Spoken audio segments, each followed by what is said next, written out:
Hi everyone. So now we're up to part 14 of what happened to me when I got government housing. And it's extremely cold in Melbourne at the moment, as you can see from this picture here.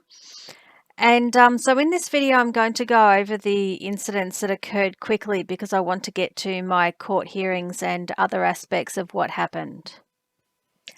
So by the 12th of the 11th, 2015, I went to the local police station again, hoping to make a statement. And I had a USB stick on it with 3 videos which showed the respondent breaching the order that I had against him. And I wanted a police officer to view the video, to take my statement, and to charge the respondent. Given that he kept assaulting me and his behaviour had such a detrimental effect on my lifestyle, I felt that I needed to have him charged to stop him. I couldn't continue living like that, and by this stage, virtually the only things that I did, apart from care for my daughter, was to write up statements, collect evidence, print out photos, and try to help my case against the respondent. My life had been reduced to a series of events that I needed to do to protect myself, rather than living a life of my choosing. So when I got to the station, I spoke to the officer there and I explained my situation, and I gave them the USB stick, and I hoped that they would come back to me and ask me to make a statement, but that didn't happen. Like what happened so many times before, the officer refused to assist me. Not only did they refuse, but they actually argued against me, and I was astounded. It was like I was running on a treadmill. I wasn't getting anywhere, but because I had seen it all before, I didn't bother arguing. I don't know if the officer wasn't capable of understanding me or if they just didn't want to understand, but either way, there was no point arguing. So I just left the station and I went home. I had the videos of the respondent breaching the order because a friend that I had on Twitter taught me how to transfer my videos from my phone over to the USB stick. I had no real life friends that could help me, mainly because you're not supposed to discuss court hearings with people. And further to that, when you make an application to VOCAT, you're told that you're not supposed to speak to the media either. And that had implications on my case and on my ability to get into justice that I'll get to later in this series. I believe that I had a lot of evidence by this stage, but the problem was that the police would refuse to take my statement. I felt like they were bullying me out of defending myself, and I didn't know why.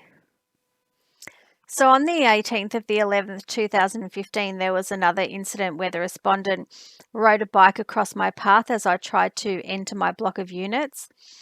And as I've said before, he tried to stop me from getting into the block, and he used different methods to do this, and he would pounce on me so that I was in shock. Anyone would think that he had a manual or something on how to harass people and send them into shock, and I found it strange that he would come up with new methods to harass me all the time. He treated me like I was a stray animal that he was trying to keep away from the block.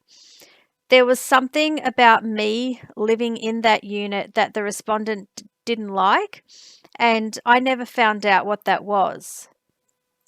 So by the 25th of the 11th, 2015, I went down to the Darebin Community Legal Centre and I asked them to assist me, and I showed them evidence that I had, and they refused. On the 26th of the 11th, 2015, I picked up my daughter from school, and the respondent had parked his van near there. So that was another incident of breaching the order. But needless to say, I didn't ring the police and report it because they kept refusing to assist me.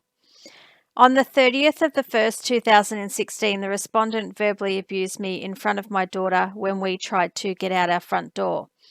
He would often come running down the stairs as we left the unit, and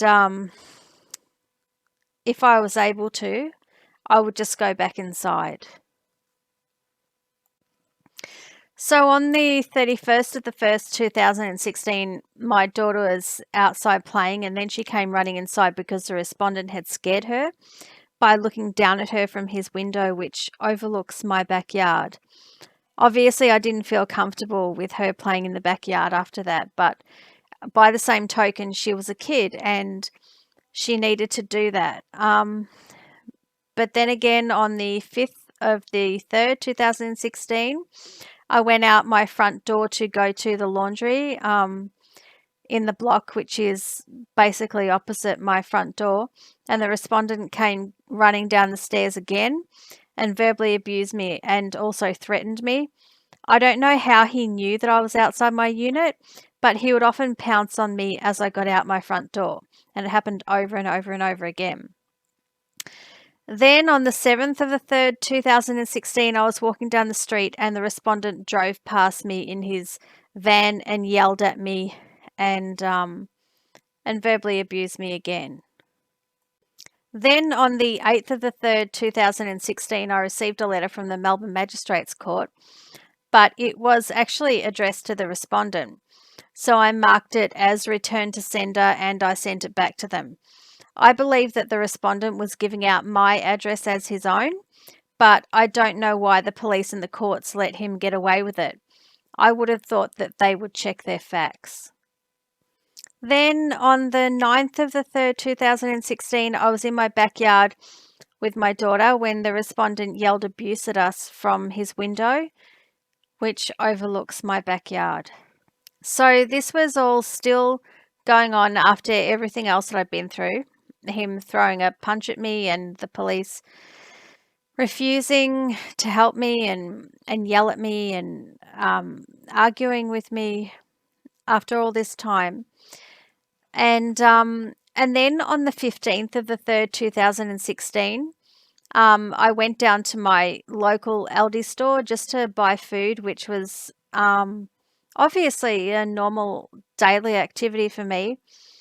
And then as I was walking home from the store, a man in this picture yelled at me, and he actually yelled, "Don't take out orders against people because they look at you." And I remember that to this day.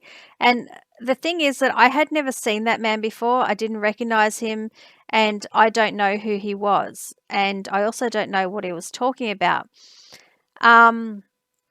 Because as we know, if he was referring to the respondent, I took out an order against him because he assaulted me. And obviously, because I didn't know that man, I didn't know how he could be referring to me taking out an order against people. But as I've said like several times throughout this series, everything that was happening to me was strange. And the things that people were saying to me were strange. The way I was treated was strange. And yeah, and I never knew where these people were coming from, and especially not the anger that they showed towards me, because people basically the impression that I got is that people were angry at me because I refused to cooperate with the respondent. But having said that, I don't know what cooperating with him was. So normally I wouldn't put someone's car in one of these videos that I make, but the fact is that I suffered immensely because of the respondent and because of people like him who chose to believe that my complaints were trivial. It's also true that I didn't get compensation, and that was largely because the police refused to assist me and no evidence or charges was presented to the court when I went in for my VOCAT hearing.